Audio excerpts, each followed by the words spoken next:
Ok.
Le vent souffle où il veut, tu l'entends, mais tu ne sais pas d'où il vient, ni où il va.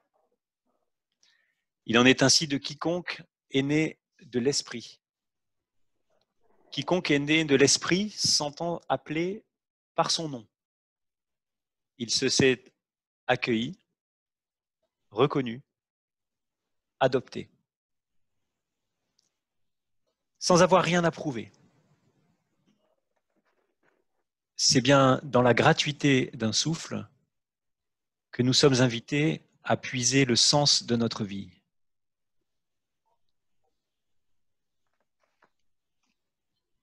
Frères et sœurs, par l'esprit que le Seigneur met en nous, recevons maintenant la grâce et la paix dans notre cœur et dans notre vie. Au nom du Dieu vivant, le Père, le Fils, le Saint-Esprit, un seul Dieu, éternellement béni. Amen.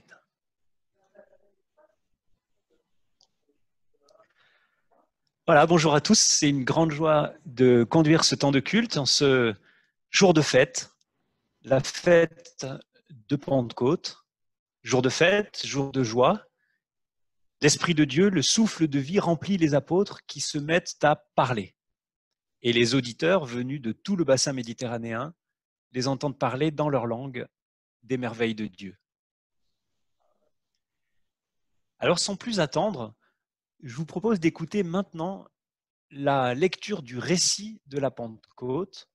Nous retrouvons ce récit dans la Bible, dans le Nouveau Testament, dans le livre intitulé Actes des apôtres. Et je laisse la parole à Isabelle pour la lecture du livre des Actes, au chapitre 2, les 11 premiers versets.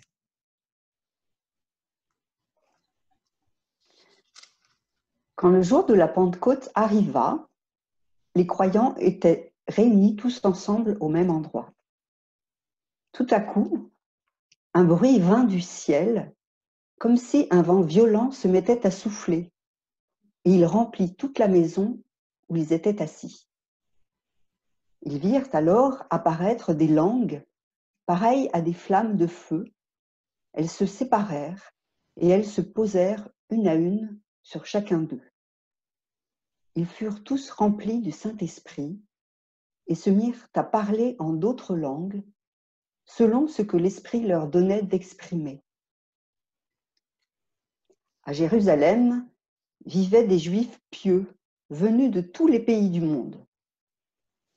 Et quand ce bruit se fit entendre, ils s'assemblèrent en foule. Ils étaient tous profondément surpris, car chacun d'eux entendait les croyants parler dans sa propre langue. Ils étaient remplis d'étonnement et d'admiration, et ils disaient : « Ces gens qui parlent, ne sont-ils pas tous galiléens ? Comment se fait-il alors que chacun de nous les entende parler dans sa langue maternelle ? Parmi nous, il y en a qui viennent du pays des Parthes, de Médie, d'Élan. Il y a des habitants de Mésopotamie, de Judée, de Cappadoce, du pont de la province d'Asie, de Phrygie et de Pamphylie, d'Égypte et de la région de Cyrène en Libye. Il y en a qui sont venus de Rome, de Crète et d'Arabie. Certains sont nés juifs et d'autres se sont convertis à la religion juive. Et pourtant, nous les entendons parler dans nos diverses langues des grandes œuvres de Dieu.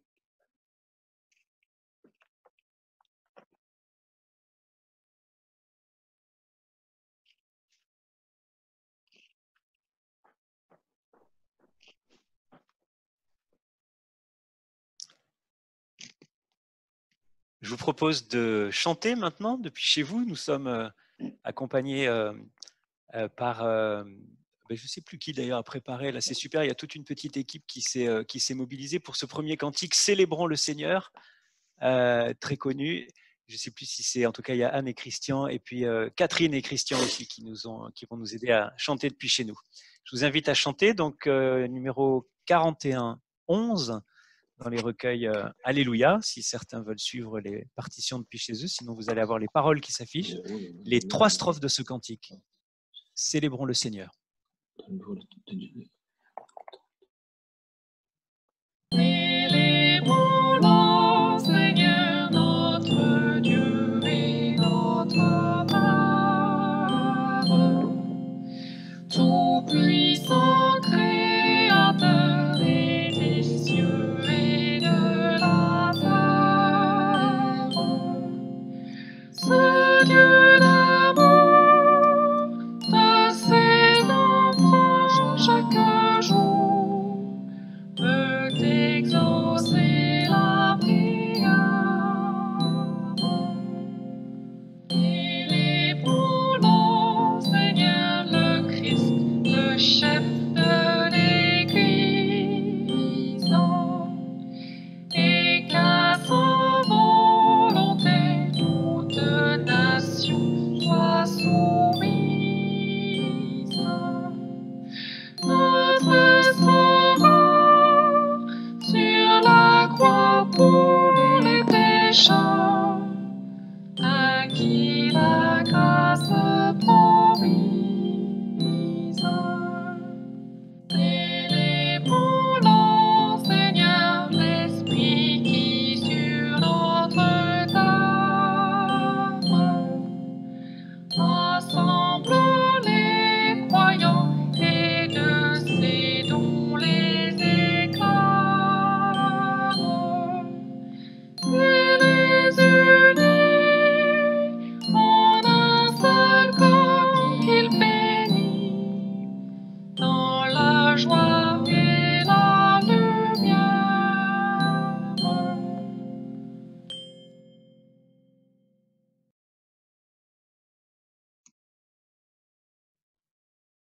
Prions. Ô Seigneur, accorde-nous ton souffle, celui qui gonfle les poitrines, à la manière de la voile qui entraîne le bateau à la rencontre de l'horizon. Oui, accorde-nous ton souffle, afin que tout ce qui respire te loue, toi, le Seigneur de la vie. Père, nous voici maintenant à l'écoute de ta parole, par ton esprit. Que notre cœur s'ouvre à ta joie et accueille la bonne nouvelle. Que ta parole ravive notre espérance. Nous te le demandons au nom de Jésus-Christ. Amen.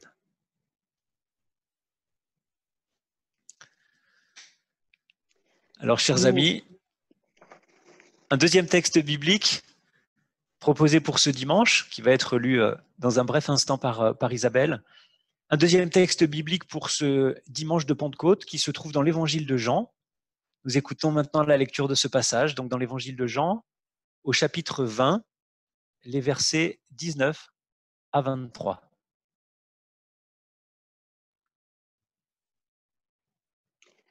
Le soir de ce même dimanche, les disciples étaient réunis dans une maison. Ils en avaient fermé les portes à clé car ils craignaient les autorités juives. Jésus vint et, debout au milieu d'eux, il leur dit : « La paix soit avec vous. » Cela dit, il leur montra ses mains et son côté. Les disciples furent remplis de joie en voyant le Seigneur. Jésus leur dit de nouveau : « La paix soit avec vous. Comme le Père m'a envoyé, moi aussi je vous envoie. » Après ces mots, il souffla sur eux et leur dit : « Recevez le Saint-Esprit. Ceux à qui vous pardonnerez leurs péchés obtiendront le pardon. Ceux à qui vous refuserez le pardon ne l'obtiendront pas. »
Les portes du lieu où se trouvaient les disciples étaient fermées. Si nous écoutons bien le récit de Jean, nous pouvons remarquer en tout cas une première chose, c'est qu'à chaque fois que Jésus vient au milieu de ses disciples, à chaque fois qu'il vient au milieu d'eux leur annoncer la paix, les disciples se trouvent dans une situation d'enfermement. Par deux fois, une fois nous venons de l'entendre, et une deuxième fois lorsqu'ils retrouvent Thomas, quelques versets après, dans la suite de ce chapitre 20 de l'évangile de Jean. Par deux fois dans la même péricope, Jean nous précise que les disciples sont réunis dans une maison aux portes fermées. Bien sûr, au-delà des portes fermées, ce sont aussi les cœurs et les esprits qui sont fermés.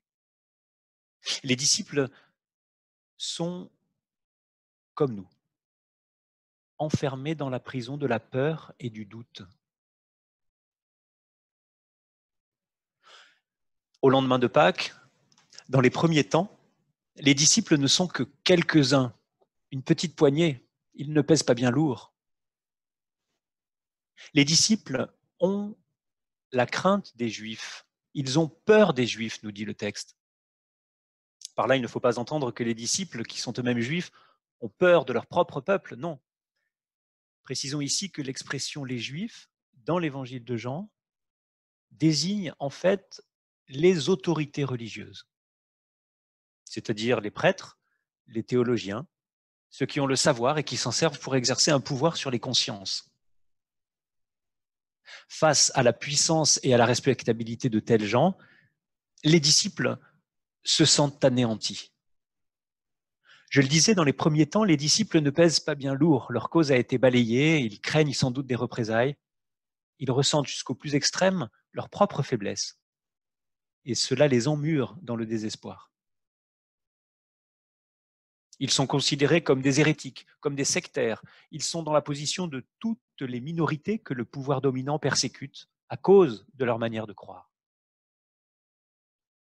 C'est vrai que 2000 ans de culture chrétienne nous ont fait oublier que le christianisme, au départ, c'était seulement une petite poignée d'individus, sans aucune influence sur la société. La foi se jouait vraiment sur le terrain d'une décision personnelle à prendre face à Jésus. Il n'était pas question à ce moment-là de valeurs chrétiennes, de philosophie de vie ou d'éthique. Il s'agissait beaucoup plus simplement, mais aussi beaucoup plus radicalement, de se positionner en tant qu'individu face à Jésus et de décider si oui ou non on acceptait de reconnaître en lui le Seigneur. Au fond, peut-être que les choses ne sont pas si différentes aujourd'hui. Il est bon de nous souvenir que la foi est toujours une décision personnelle, qu'il ne s'agit jamais de suivre une mode ou de se laisser porter par un courant d'opinion. D'une certaine manière, la foi est toujours minoritaire. Elle nous appelle bien souvent à nous situer à contre-courant des idées établies. La foi n'est pas qu'une consolation, la foi est aussi une contestation. Mais les disciples n'en sont pas encore là et surtout laissés à eux-mêmes, ils sont incapables de relever la tête et de se sortir de leur enfermement. Il faut que le Christ en personne vienne se frayer un chemin jusqu'au cœur de leurs craintes les plus intimes pour qu'ils puissent se redresser et sortir de leur prison intérieure. Désormais, ils sont appelés à vivre comme des envoyés. Je cite ce passage d'Évangile. « Comme le Père m'a envoyé, dit Jésus, moi aussi, je vous envoie. » La Pentecôte, faite du don de l'Esprit et de l'envoi. Être disciple de Jésus et vivre de la force de sa résurrection, c'est se découvrir à un moment donné rejoint par une parole de paix, une parole libératrice qui permet de se redresser lorsqu'on est courbé, qui permet de sortir lorsqu'on est enfermé. La première fois que Jésus se manifeste à ses disciples, ils sont enfermés par crainte des puissants, par crainte des autorités religieuses. Mais peut-être que ce qui leur fait peur, au fond, c'est d'être eux-mêmes dans une position de faiblesse. On n'a jamais aussi peur d'un puissant que quand on se sent soi-même faible. Quoi qu'il en soit, la parole que Jésus adresse à ses disciples leur permet de vaincre cette crainte. Autrement dit, ne pas craindre leur propre faiblesse et ne pas redouter le pouvoir des puissants. Ce pouvoir, en effet, n'a pas été suffisamment fort pour retenir le Christ dans la mort. La résurrection du Christ vient attester que le pouvoir des puissants est limité. Croire à la résurrection du Christ et nous mettre à l'écoute de sa parole qui nous envoie dans le monde, au lieu de rester enfermés en nous-mêmes, cela nous donne une grande liberté et une grande audace. Cela peut nous permettre de lutter avec courage contre toute forme d'asservissement dans le quotidien de nos vies. Je ne parle pas seulement des grandes causes médiatiques pour lesquelles il est finalement assez facile de se mobiliser, du moins en pensée, sinon en acte. Je parle de choses peut-être moins ambitieuses, moins spectaculaires, mais d'autant plus réelles et importantes. L'asservissement quotidien, celui qui passe dans les petites choses, les détails insignifiants comme le mensonge ou l'indifférence. Le fait de ne pas tenir une promesse, refuser d'écouter quelqu'un qui nous parle, vouloir le bien de l'autre à sa place, se taire dès que quelqu'un parle plus fort que nous s'il dit des choses injustes. Toutes ces petites lâchetés du quotidien desquelles nous rendons les autres esclaves ou desquelles nous nous rendons esclaves nous-mêmes. D'une manière générale, croire en Christ ressuscité, c'est se décider avec courage pour la vie quand céder à la tentation de la mort serait si facile. Mais que veut dire, au juste, se décider pour la vie? Je crois fermement que dans ce combat ordinaire qu'est la foi, se décider pour la vie, c'est croire que la vie vaut le coup d'être vécue malgré les difficultés. La vie vaut le coup d'être vécue malgré la pression des puissants, quels qu'ils soient, malgré la peur et la méfiance, malgré la maladie, malgré le désespoir, malgré les injustices de toutes sortes. Croire que la vie vaut le coup d'être vécue, même si cette vie est en effet souvent difficile et toujours vulnérable. Croire en somme que la vie vaut le coup, même si cette vie est aussi fragile qu'un brin d'herbe, que le moindre souffle peut courber à tout moment. Ainsi, croire à la vie que le Christ ressuscité nous promet, ce n'est pas se réfugier dans une citadelle imprenable, où l'on serait à l'abri des coups durs, où l'on serait enfin tout puissant et hors d'atteinte de tout ce qui pourrait nous blesser, nous faire souffrir. Non. Croire à la vie éternelle que Dieu nous offre, c'est au contraire nous engager pleinement dans cette vie-là, dans cette vie terrestre qui est la nôtre, cette vie fragile et boiteuse, cette vie imparfaite, cette vie exposée au coup du sort, cette vie qu'il nous faudra bien quitter un jour. C'est pourtant bien cette vie-là que le Christ nous appelle à aimer. C'est pour cette vie-là qu'il nous appelle à nous décider.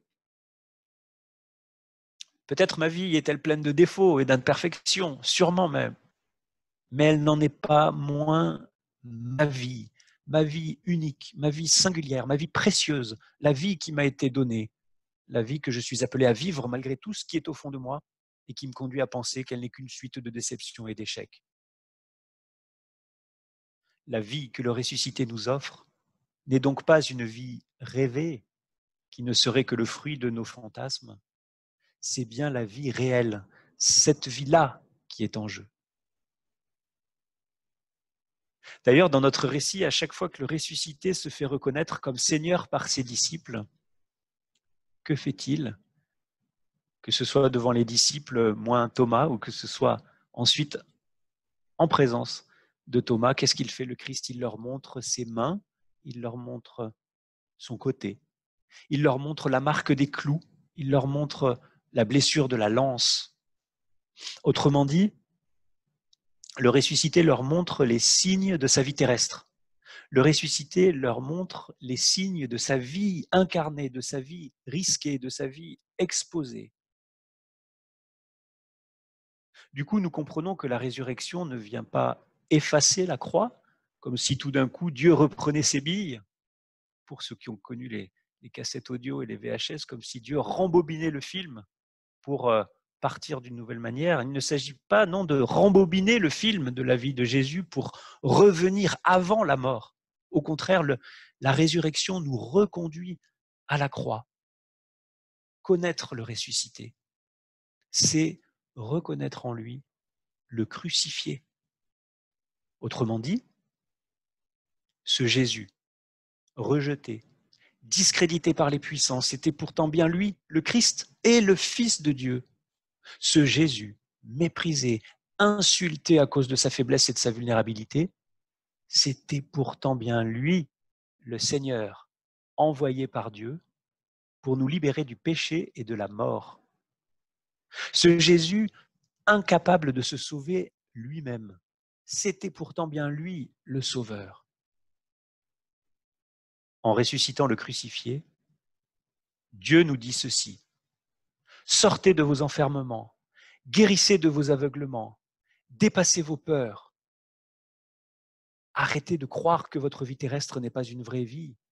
Arrêtez de vouloir à tout prix passer pour des vainqueurs, des puissants. Ne restez pas enfermés en vous-même en essayant d'éliminer en vous tout ce qui vous rend humain.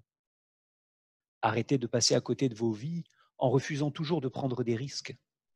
Ce n'est pas parce qu'on fait des erreurs qu'on pêche. Bien au contraire même, la force du péché, c'est de nous faire croire que nous n'avons pas le droit à l'erreur. La force du péché, c'est de nous faire croire qu'il faudrait être irréprochable pour que notre vie ait un sens. Être esclave du péché, dans les termes bibliques, c'est précisément se vouloir sans péché et se renfermer en soi-même dans la crainte d'être un jour pris en flagrant délit d'humanité. De même, être aveugle, c'est justement croire qu'on y voit clair. Et être mort, c'est croire qu'on est vivant alors qu'on fait juste semblant pour épater la galerie, pour masquer nos faiblesses et nous mentir à nous-mêmes. C'est de tout cela que le Christ ressuscité veut nous libérer. C'est dans cette guerre perpétuelle contre nous-mêmes, contre nos fragilités, qu'il nous dit « La paix soit avec vous ». Afin que nous soyons réconciliés avec cette vie, afin que nous ayons l'audace de croire à la vie malgré tout. Le Christ nous dit à chacune et à chacun de nous ce matin, la paix soit avec toi. Puissions-nous le croire sur parole, puissions-nous vivre sur cette parole. La paix soit avec toi, la paix soit avec vous. Nous pourrons alors être relevés de nos tombeaux. Nous pourrons alors découvrir que non seulement il y a une vie après la mort, mais bien plus, il y a une vie avant. Il y a cette vie-là, cette vie maintenant. Jésus vint et debout au milieu de ses disciples, il leur dit « Que la paix soit avec vous. Comme le Père m'a envoyé, moi aussi je vous envoie. Recevez l'Esprit Saint. » La fête de Pentecôte, le don de l'Esprit et l'envoi. Enfin, à la suite et à la fin de ce 20e chapitre de l'Évangile de Jean, après le dialogue entre Jésus et Thomas, je cite, « Ceci est écrit afin que vous croyiez que Jésus est le Christ, le Fils de Dieu, et qu'en croyant, vous ayez la vie en son nom. Amen. »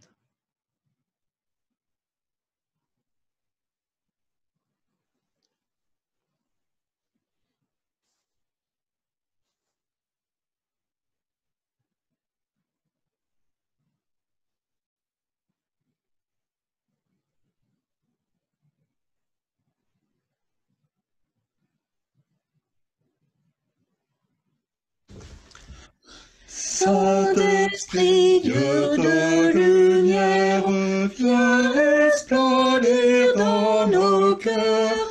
Nous serons avec nos frères, les témoins du seul Sauveur.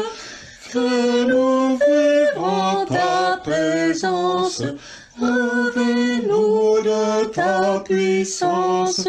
Et baptise-nous le feu, Esprit Saint, Esprit de Dieu. Viens, Esprit de la promesse, défense venu d'en haut, sois vainqueur de nos faiblesses, donne-nous des cœurs nouveaux, fais-nous vivre en ta présence, revêt-nous de ta puissance, et baptise-nous le feu, Esprit Saint, Esprit de Dieu. Saint-Esprit d'obéissance, fais de nous des serviteurs, engagés sans défaillance dans les œuvres du Seigneur.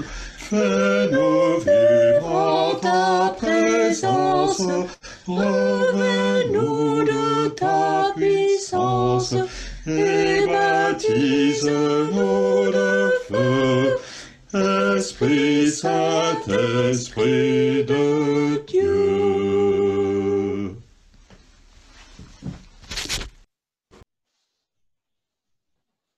Voici le moment des annonces. Voilà. Merci. Donc, d'abord, merci, un grand merci à Simon d'avoir présidé ce culte ce matin et de nous avoir accompagnés régulièrement toute cette année pendant la vacance pastorale. Merci à la famille Mercier qui a chanté le premier cantique, la famille Patin qui vient de chanter le cantique le 3507. Merci à Antoinette qui a eu une grande joie de rejouer de l'orgue dans le temple où je l'ai enregistré vendredi. Et puis ce culte est enregistré, donc après le culte, je vous enverrai le lien pour que vous puissiez le regarder ou le passer à d'autres personnes qui n'ont pas pu être avec nous ce matin. Dimanche prochain, c'est moi qui vais présider le culte et nous allons ouvrir le temple pour faire un culte en présence. Donc, dans le temple, mais pas tout à fait comme avant. Les instructions du ministère de l'Intérieur nous obligent à limiter le nombre de participants à 25 maximum, même en utilisant le narthex, parce qu'il faut compter 4 mètres carrés par participant. Le port du masque, évidemment, est obligatoire, ainsi que la désinfection des mains et l'entrée et la sortie du temple. Il y a cette semaine plusieurs choses à organiser. Et pour éviter de refuser du monde dimanche matin, ce serait dommage que vous vous déplaciez surtout de loin pour qu'on vous dise non, le temple est plein. Nous aurons un système d'inscription par mail ou par téléphone auprès d'Émilie Le Bailly. Donc, je vous enverrai ses coordonnées tout à l'heure. Donc, ce système marchera pour le 7 et le 14 juin. Et nous espérons filmer aussi le culte en même temps pour le mettre sur Internet. On ne sait pas si ça va être en live ou en différé pour ceux qui n'auront pas pu aller au temple. Et là, nous avons une semaine pour trouver des solutions techniques. Mais on y arrivera. Nous envisageons aussi un culte en plein air, ouvert à tous, dans le jardin de la Visitation. On voudrait le 20 ou le 21 juin, mais pour le moment, on n'a pas encore l'autorisation, donc on vous tiendra au courant. Vous serez prévenus dès que ça sera possible. Donc, les cultes maintenant seront pour le moment plus courts, plutôt 30 à 40 minutes, et malheureusement toujours sans Sainte Seine. Donc, on peut dire que dimanche prochain sera un ballon d'essai et on fera le bilan ensuite et on apportera les modifications nécessaires. Et il va sans dire qu'on s'adaptera toujours aux recommandations officielles qui peuvent changer et si jamais on ne respecte pas les consignes, le temple sera fermé. Donc, on va faire très attention. Et maintenant, alors j'ai la grande joie de demander à Lionel Thébault de se présenter en quelques mots. Donc, Lionel va être notre pasteur proposant ici à Chartres à partir du 1er juillet. Donc, c'est vraiment une grande joie et merci d'être avec nous ce matin. Donc, je te passe la parole. Merci Judith. Donc, bonjour à tous et à toutes. Donc, comme dit, je suis Lionel Thébault et comment je finis là, enfin à la fin du mois, je finis mes études de théologie. J'ai fait ma licence de théologie à Strasbourg, donc à la faculté de théologie protestante. Et puis mon master, là, je suis venu il y a presque 2 ans maintenant à Paris pour finir mon master, pour faire mon master, donc à l'Institut de protestant de théologie. Donc voilà, c'est 5 années, c'est assez dense, c'est passionnant. Et en même temps, là, je suis content que ça se termine et d'entrer là dans le ministère.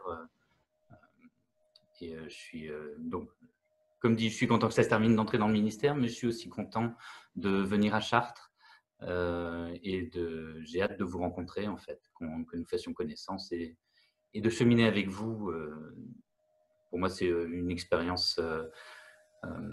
C'est quelque chose de nouveau puisque je suis proposant, j'ai jamais été pasteur avant, mais c'est aussi quelque chose que je trouve stimulant. Voilà.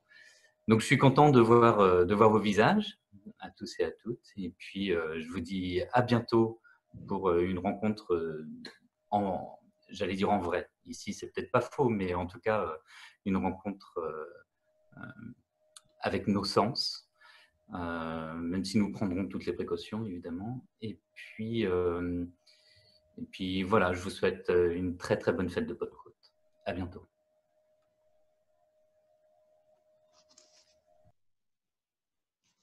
Merci. Donc, c'est Isabelle pour l'offrande.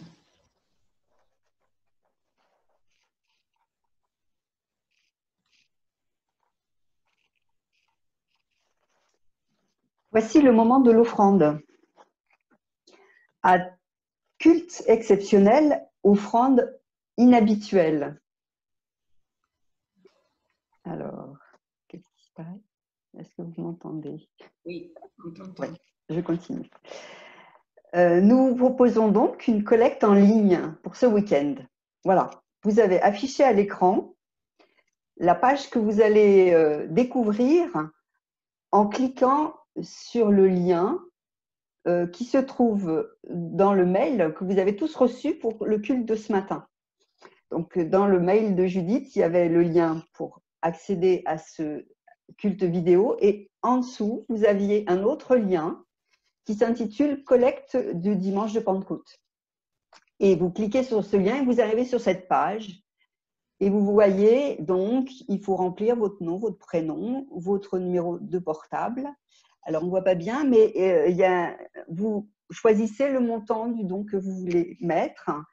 Et donc, vous utilisez votre petite carte bancaire et vous remplissez les champs habituels.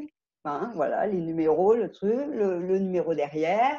Et après, comme à l'habitude, quand vous achetez quelque chose sur Internet, vous avez une authentification de votre banque. Enfin, tout ça, vous connaissez.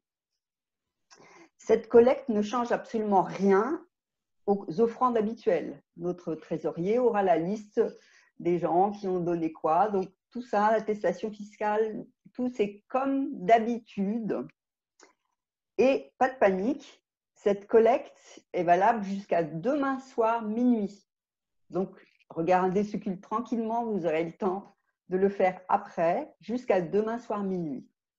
Et bien sûr, vous pouvez aussi envoyer un chèque rue Saint-Thomas ou faire un virement bancaire. Voilà, donc vous avez 3 solutions et pour faire votre don ce week-end. Et souvenez-vous, l'Éternel aime celui qui donne avec joie.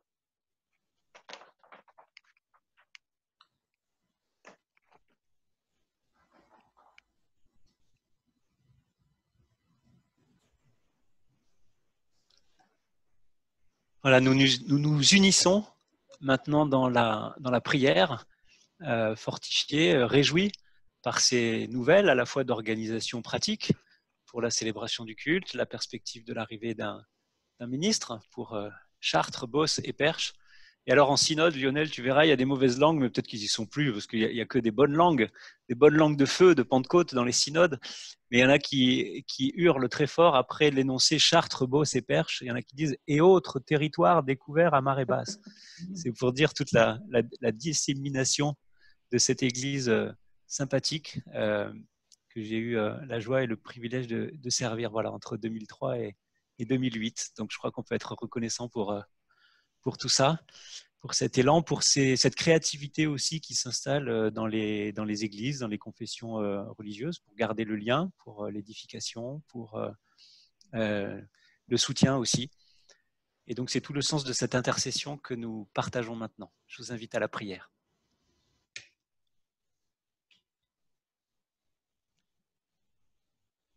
Dieu notre Père, par ton esprit, tu renouvelles sans cesse ton Église depuis la première Pentecôte. Tu nous appelles à ton service. Donne-nous le courage de confesser le nom de Jésus-Christ. Aide-nous à aimer nos frères et nos sœurs, à agir comme des prochains vis-à-vis d'eux, à leur faire part de ce que tu nous as donné. La joie de ce matin, de cette fête de Pentecôte, de notre rassemblement. La joie de ce matin ne nous fait pas oublier ce qui nous pèse ou nous accable. La tristesse, la maladie, la mort ou la souffrance. Nous te nommons dans le secret de nos cœurs les personnes les situations que nous souhaitons porter par la prière. Toi.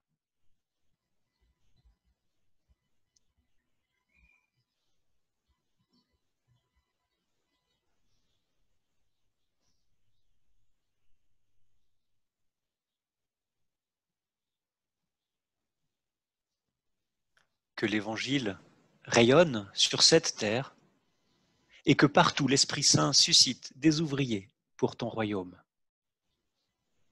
Envoie-nous, Seigneur, comme témoins de la bonne nouvelle de ton amour, révélée en Jésus-Christ.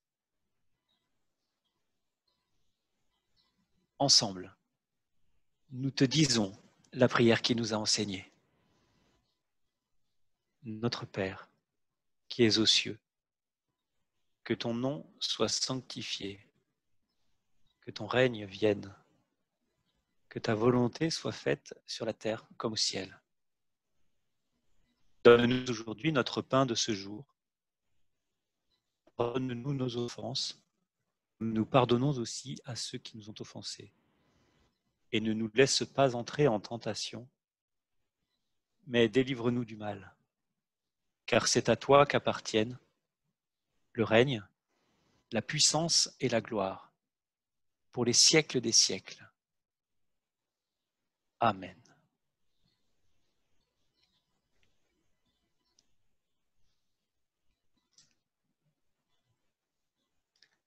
Voilà, j'ai eu beaucoup de joie à conduire ce temps de culte. Merci à toute l'équipe de préparation qui s'est mobilisée. Je vois qu'on est 43 participants. C'est une grande joie. C'était aussi assez nouveau pour moi, donc c'est aussi bien. Ça encourage à des nouvelles initiatives de célébration du culte. Et je voudrais clore ce culte avec quelques paroles d'envoi et donner la bénédiction de la part de Dieu. Frères et sœurs, nourris par la parole, cette parole partagée, enrichie aussi de la joie que nous avons sentie, reçue, renouvelée par l'Esprit du Christ, allons maintenant dans la confiance. Dieu nous accompagne, Dieu nous donne d'être témoins de sa promesse. Il est fidèle, il fait route avec nous sur les chemins de la vie. Recevez maintenant la bénédiction de la part de Dieu. Que la grâce de notre Seigneur Jésus-Christ, l'amour de Dieu le Père et la communion du Saint-Esprit soient avec vous tous, présents, absents, visibles et invisibles. Le Seigneur est avec nous, il nous donne sa paix. Amen.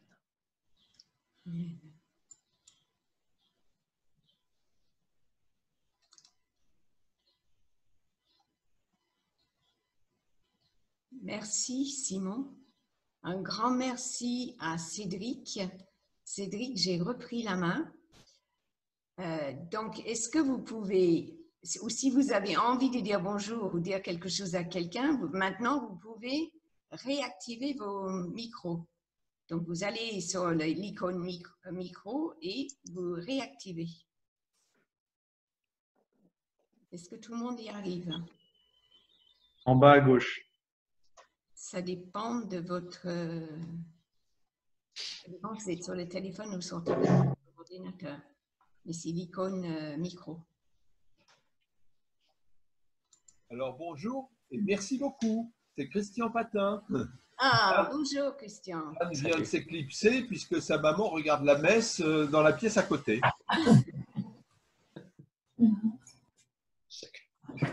Bonjour à tous, c'est Huguette. Je suis très heureuse d'avoir participé à ce bon moment. Je vous souhaite un joyeux dimanche de Pentecôte et espère vous revoir très très bientôt tous. Merci pour tout ce que Judith nous a envoyé pendant toute cette période de confinement et qui nous a été vraiment très très précieux. Merci à tous ceux qui ont participé et ont aidé Judith également. À bientôt. Bon dimanche de Pentecôte. À bientôt au temple. Merci. Oui, j'espère bien. Dimanche prochain. Merci.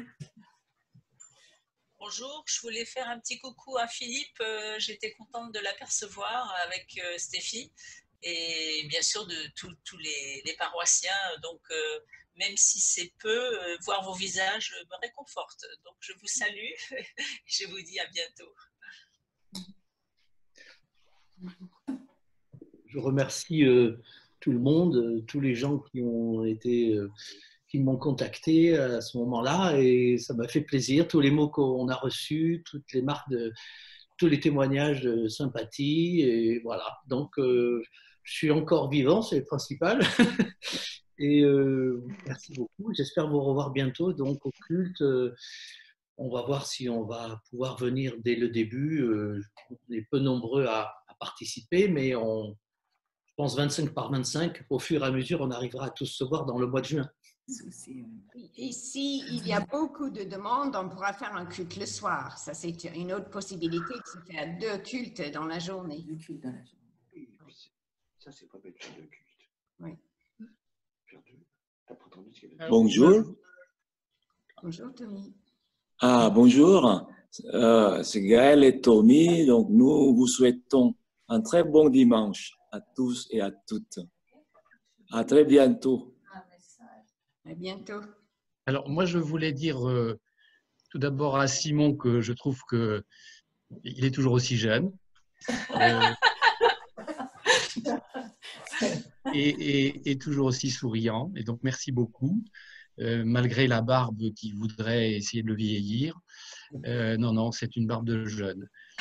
Et j'en profite pour faire le lien avec Lionel en lui disant que, bien, il a là un aîné tout trouvé, enfin, un aîné qui a fait ses preuves et que nous sommes toujours contents de revoir. Et donc, nous sommes très contents d'accueillir Lionel, qui est dans la lignée ou dans la filiation peut-être de Simon. Donc, bienvenue à Lionel. Et puis juste un petit mot, parce que évidemment la musique, ça me plaît bien. Ce n'était pas moi qui chantais, ni Catherine. Le premier cantique, c'était un enregistrement de notre fille Pauline, qui était chez nous, qui avait bravé un petit peu les distances, mais qui va très bien, et qui a donc souhaité enregistrer le cantique et l'arranger avec toutes sortes d'instruments plus ou moins virtuels, ce qui donnait un ensemble un peu original. Voilà. Merci.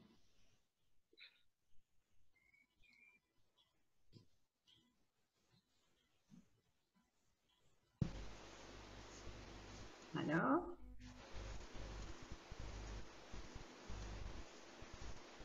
Il pleut chez quelqu'un là.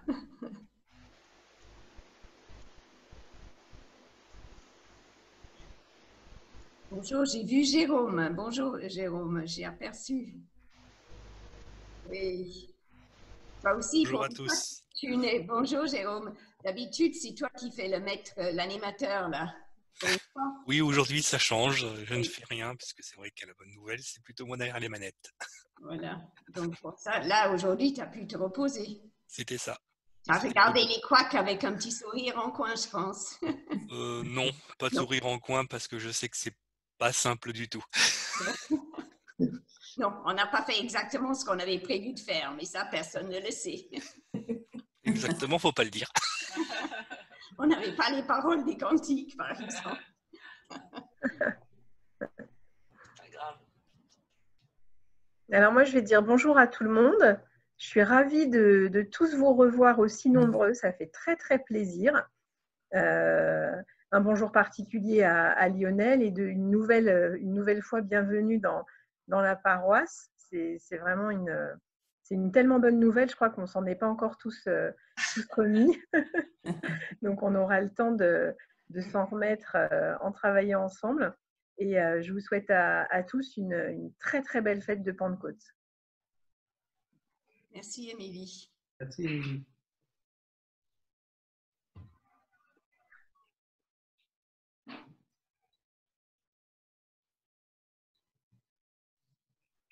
Si je peux me permettre, Christian Patin, je vais reprendre la parole 2 secondes pour 2 choses. d'abord demander à Jocelyne Soutif comment elle a fait pour avoir la tête à l'envers. Je n'ai pas compris. Voilà. Et puis, je voulais féliciter Jean-Pierre Ruot, dont j'ai vu dans le journal qui vient d'être élu maire. Et voilà, je trouve que bravo pour cet engagement qui va sûrement beaucoup lui prendre du temps. Merci Jean-Pierre, maire de Hanche.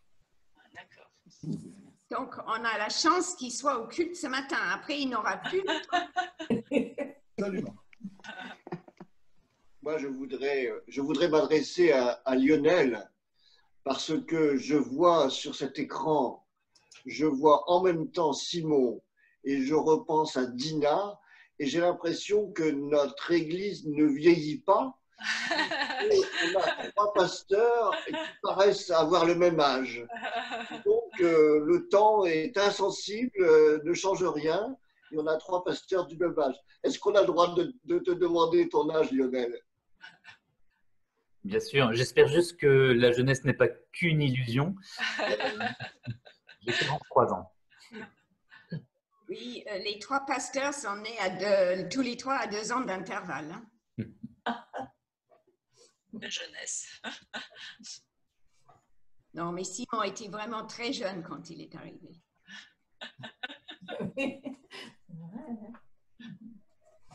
Bon, je remercie Christian de m'avoir félicité. Je suis avec vous ce matin par l'intermédiaire de l'image dans ce temple virtuel. C'est que c'est la fête que je préfère, la fête chrétienne. Et peut-être parce que je recherche le souffle dont on a tous besoin. Et dans cette période de confinement qu'on vient de vivre, il était bien utile de l'avoir ce matin. Les apôtres étaient finalement confinés. Et on voit que le résultat d'un souffle est fort et celui de ce matin va nous aider à vivre les jours suivants et j'en aurai également besoin. Je voulais aussi vous dire qu'on a été malades tous les 3 avec Hélène et qu'on est vivants, heureux et guéris. Et on voulait vous faire partager cette joie. Merci.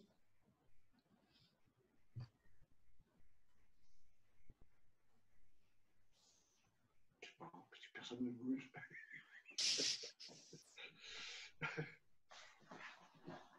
Bonjour Pâquerette, je te vois là. Ah oui. Bonjour tout le monde. Bonjour Pâquerette. Salut. Content de te voir. Et on voit Marie-Françoise toujours en voiture, c'est loin. L'elle qui conduit? Non. Marie-Françoise, allume ton micro là, Marie-Françoise, tu peux? Voilà. Oui. Oui. Oui, non, c'est pas moi qui conduis, non. Ah oui. Non, je vais à côté de Blois, à Chaille. D'accord. C'était la première visite où je suis autorisée à aller voir maman, alors, à 14 heures. Donc, c'était à ne pas manquer, même si c'est qu'une demi-heure. En tout cas, bonjour à tous, bonne fête de Pentecôte, bienvenue à Lionel, et merci à Simon et à tout le monde. Bon dimanche. Et bonne visite à toi. Bonjour à tous aussi. Merci. Merci à Simon. Bienvenue à Lionel.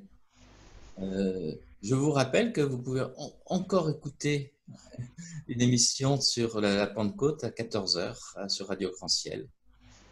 Remarquez Céline et moi, fidèles au poste. Bientôt avec Lionel l'année prochaine. Oui. On aura l'occasion d'en discuter. On m'embauche déjà à nous. Bon dimanche à tous. Merci.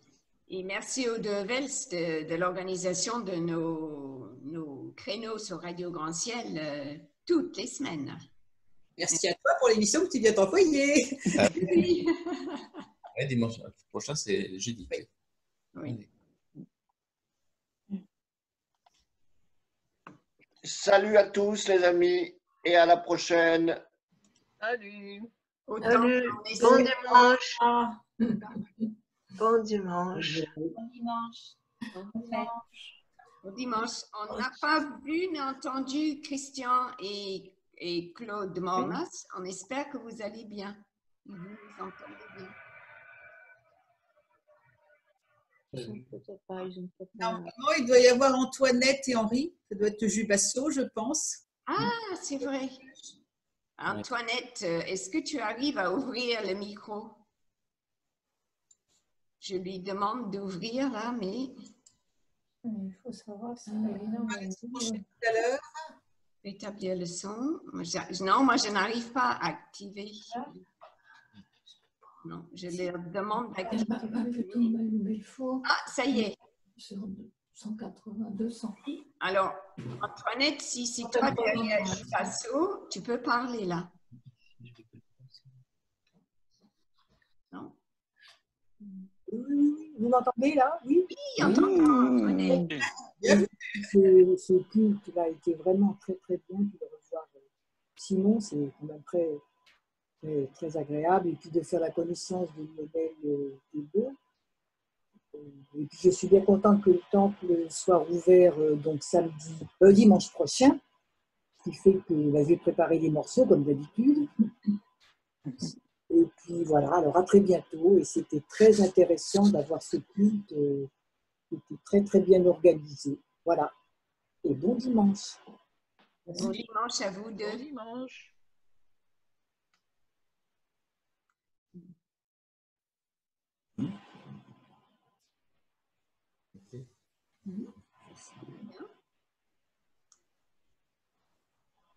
Donc, si personne d'autre n'a, est-ce que quelqu'un d'autre va encore dire quelque chose? Non, on espère vous voir dimanche prochain ou le dimanche après, en tout cas un de ces dimanches de juin. Et faites-nous signe tout de suite si vous avez envie de venir au culte. Prévenez Émilie ou moi. Et pour qu'on sache s'il faut qu'on organise 2 cultes par dimanche. Ce sera 2 fois le même culte, ça ne pose pas trop de problèmes. Il faut juste qu'on sache s'il y a la demande pour faire 2 cultes par dimanche. Et si vous vous sentez à l'aise, on va quand même respecter très, très rigoureusement parce que nous sommes plusieurs quand même à être des personnes vulnérables dans la paroisse. Donc, on fera très, très attention de respecter bien toutes les consignes sanitaires. Donc, on espère quand même vous revoir tous au temple, mais faites-nous signe rapidement pour qu'on puisse... Bon, il nous faut quand même 1 semaine pour s'organiser, c'est tout. Voilà. Donc, je vous souhaite vraiment un très bon week-end de Pentecôte avec le souffle de l'esprit et ce beau temps. Moi, j'ai droit à la cathédrale, là, en regardant par la fenêtre. J'ai assisté à une veillée de Pentecôte hier soir. Il y avait, je vais vous envoyer le lien, à la fin, il y avait un chant de bénédiction fait par toutes, c'était unique, il y avait plusieurs paroisses de l'EPUF qui participaient. C'était un très beau chant œcuménique, donc je vous enverrai le chant pour cette bénédiction qui a terminé cette veillée de Pentecôte. Oui, donc ce confinement a donné de très très belles choses. Donc le souffle de l'esprit est partout. Voilà, passe même par Internet. Donc, bon dimanche, bon week-end à tout le monde. Grand merci à Cédric parce que ce qu'il a fait ce matin, c'était compliqué. Merci à Lionel d'avoir été là et de s'être présenté. Grand merci à Simon, comme d'habitude. C'est top, Simon. Merci de ne pas nous avoir laissé tomber cette année. Tu as été là pour tous nos moments forts. Et toi, on te souhaite bon chemin pour la suite. Donc, il y a un chemin de prière mardi soir. Donc, il y a les réunions qui continuent cette semaine. Et les autres semaines, parfois par Zoom, parfois en présence. Donc, on n'a pas le temps. Bien. Donc, je vais mettre fin à la réunion, à moins que quelqu'un veuille encore dire quelque chose. Donc, je ne vais pas faire la princesse, mais et j'ai aussi, si vous venez au culte la semaine prochaine, encore des rubans de Pâques. est 3, je suis gâtée. Voilà. Donc, si vous venez les semaines à venir, j'ai quelques rubans de Pâques encore. Et quand Lionel est venu se présenter au conseil, on lui a fait cadeau de rubans de Pâques. Simon aussi a eu ses rubans de Pâques pour le remercier. Donc, à bientôt. Au revoir, Julie. Au revoir. Au revoir tout le monde.